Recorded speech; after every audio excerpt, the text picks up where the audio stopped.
Hi cook with Sahai மாரி இன்றைக்கி ஈஸியான ஒரு தக்காளி சாதம் ரெசிபி. அது ஈஸியாக இருக்குது. அது எப்படி செய்யலாம், என்னென்ன தேவை வாங்க பார்க்கலாம். இது அரிசி வந்து ஒரு இந்த அளவு எடுத்துக்கிறேன். இது வந்து நார்மல் சாப்பாட்டு அரிசி. நீங்கள் எவ்வளோ தேவையோ அவ்வளோ எடுத்து ஊற வச்சுக்கோங்க. நான் வந்து 1/4 மணி நேரம் வச்சுருக்கேன். இது வந்து 2 மிளகா, 5 பல் பூண்டு, ஒரு இஞ்சி பீஸ். இது வந்து மிக்சியில் ஒரு அடி அடிக்கணும். இது ஒரு மிளகாத்தூள் 1 ஸ்பூனு, மல்லித்தூள் 1/2 ஸ்பூனு, 5 தக்காளி கட் பண்ணியிருக்கேன், கொஞ்சம் கருவேப்பிலை, 2 பல்லேரி. வாங்க எப்படி செய்யலாம் பார்க்கலாம். ஒரு குக்கர் வச்சுக்கோங்க.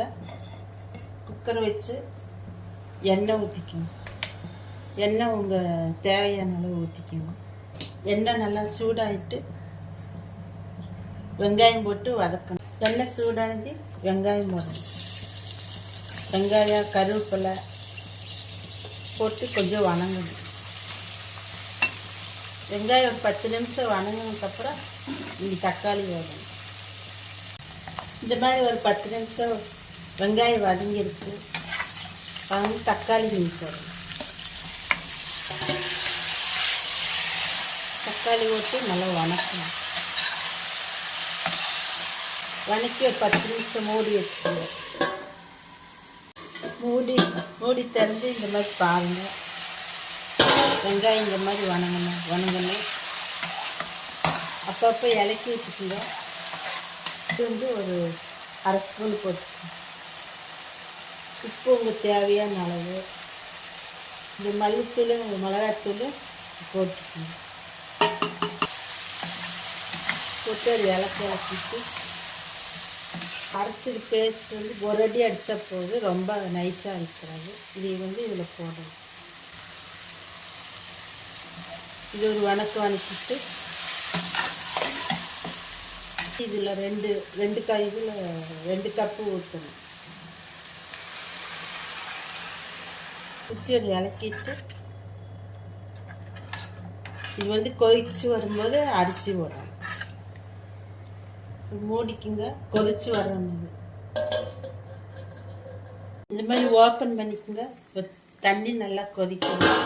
வாஷ் பண்ணி வச்சா அரிசி அதில் போடணும்.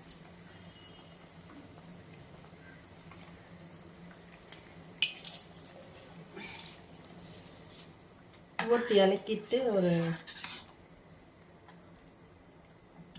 1/2 ஸ்பூன் ஊற்றிக்கோங்க.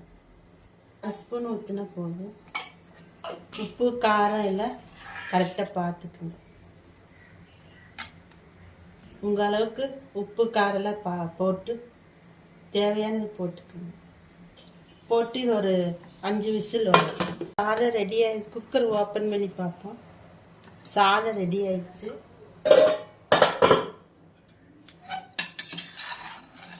நல்லா வெந்து ஒன்று போல் இருக்குல்லாம்.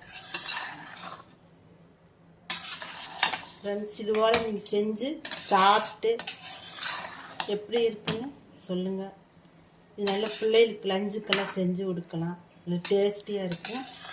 இது சைடிஷ் எது வேணாலும் வச்சுக்கலாம். ஆம்லேட்டு, துவையல் எது வேணாலும் வச்சு சாப்பிட்டுக்கலாம். நீங்கள் சாப்பிட்டுட்டு எனக்கு எப்படின்னு கமெண்ட் பண்ணுங்கள்.